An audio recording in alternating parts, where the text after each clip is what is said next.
ஐயா துணை.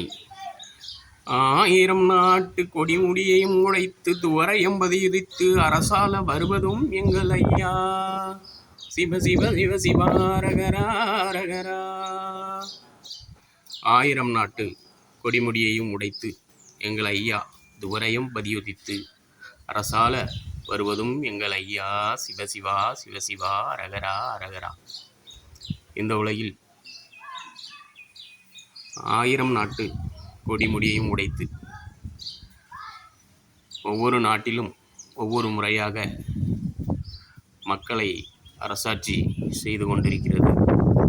இந்த வழியில் நமது முஸ்லிம் நாடுகளினுடைய சொல்லக்கூடிய புருணை, குவைத் இப்படி போன்ற அரபு நாடுகளிலெல்லாம் பெண்களை மறைத்து வைத்து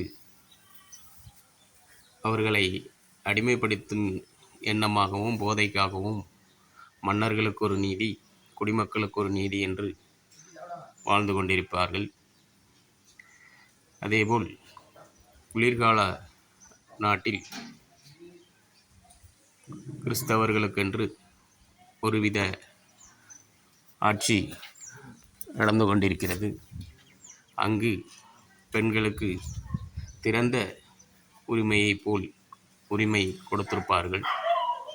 ஆனால் இந்தியாவில் மட்டும் பண்பும் பாசமும் உரிய ஒரு நிலையை கொடுத்து ஆட்சி நடக்கும். ஆனால் இதையெல்லாம் ஆளுகிறவர்கள் மதிக்காமல் பெண்ணை அடிமைப்படுத்தி வாழ வேண்டும் என்பதற்காகவே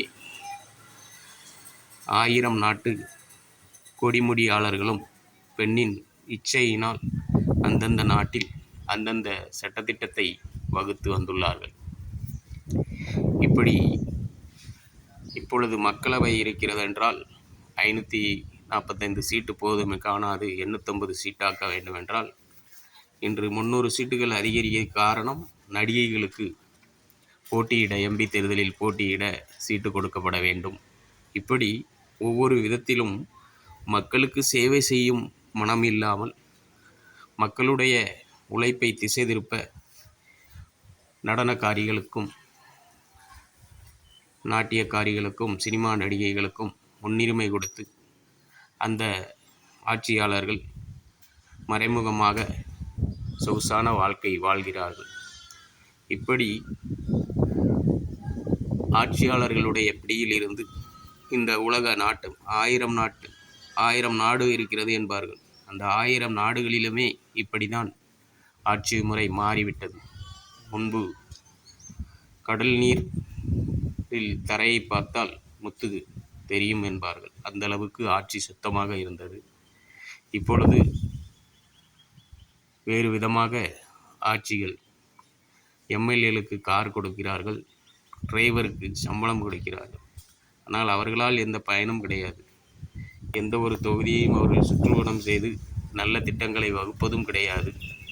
இப்படி ஒவ்வொரு திட்டங்களையும் தங்கள் சுய லாபத்துக்காகவே வகுத்து அவர்கள் கொள்ளையடித்து சத்தியப்பிரமாணம் செய்து வாழும் ஆட்சியாளர்களுடைய போக்கை மாற்றவே ஐயா 1000 நாட்டுக்கொடி வம்சத்தையும் கொடுமையாளர்களுடைய வம்சத்தையும் அழித்து மக்கள் அனைவரும் துவரையும் பதிவுதித்து என்றால் தன்னுடைய ஒவ்வொருடைய மனநிலையும் ஏற்ப மக்கள் நல்ல நிம்மதியுடன் வாழ்வதற்கு துவரையும் பதிவித்து அரசால வருகிறார் என்பதற்கு ஐயா அருள்நூல் மூலம் உணர்த்தியிருக்கிறார். ஐயா உண்டு. சப்ஸ்கிரைப் செய்து கொள்ளுங்கள். ஐயா உண்டு.